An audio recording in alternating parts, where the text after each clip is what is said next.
प्राण का पूरा नाम प्राण कृष्ण सिकंद था। उनका जन्म 12 फरवरी 1920 को पुरानी दिल्ली में हुआ था। भारतीय सिनेमा में प्राण एक ऐसा नाम है जिसे हमेशा एक उत्कृष्ट अभिनेता के रूप में याद किया जाता है। वह हिंदी फिल्मों के सबसे बेहतरीन खलनायकों में से एक थे, जिन्होंने अपने किरदारों में जान डाल दी। प्राण का जन्म एक पंजाबी परिवार में हुआ था। उनके पिता लाल किशन चंद सिकंद सरकारी ठेकेदार थे। प्राण की शुरुआती पढ़ाई लाहौर, कपूरथला, मेरठ और देहरादून में हुई थी। शुरुआत में उन्होंने फोटोग्राफी का अध्ययन किया और इसी पेशे में अपना करियर बनाने की सोची थी, लेकिन किस्मत उन्हें फिल्म इंडस्ट्री में ले आई। प्राण ने अपने करियर की शुरुआत 1940 में पंजाबी फिल्म यमला जट से की।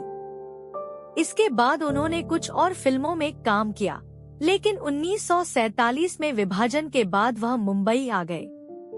मुंबई आने के बाद उन्हें कुछ समय तक काम नहीं मिला, लेकिन 1950 के दशक में फिल्म बड़ी बहन से उन्होंने बॉलीवुड में अपनी पहचान बनाई।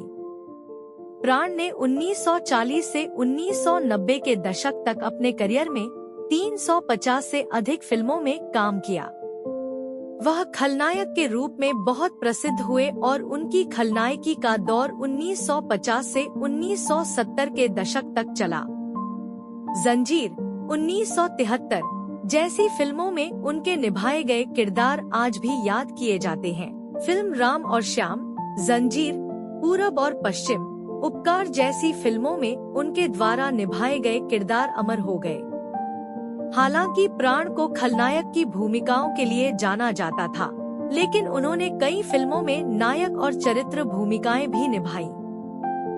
1967 की फिल्म उपकार में मलंग चाचा के रूप में उनकी भूमिका बहुत प्रसिद्ध हुई।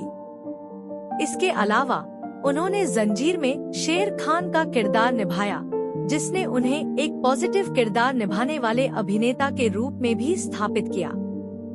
प्राण को अपने करियर में कई पुरस्कार मिले। उन्हें 3 बार फिल्म फेयर पुरस्कार से सम्मानित किया गया। 1997 में उन्हें भारतीय सिनेमा का सबसे प्रतिष्ठित दादा साहेब फाल्के पुरस्कार दिया गया।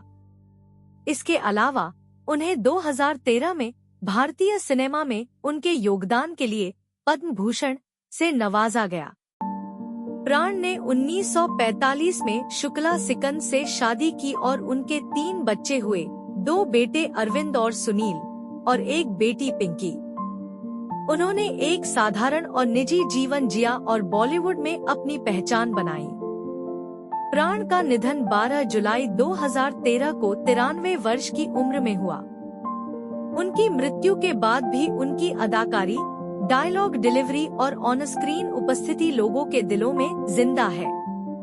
उन्हें भारतीय सिनेमा के सबसे प्रतिष्ठित खलनायकों में से एक माना जाता है।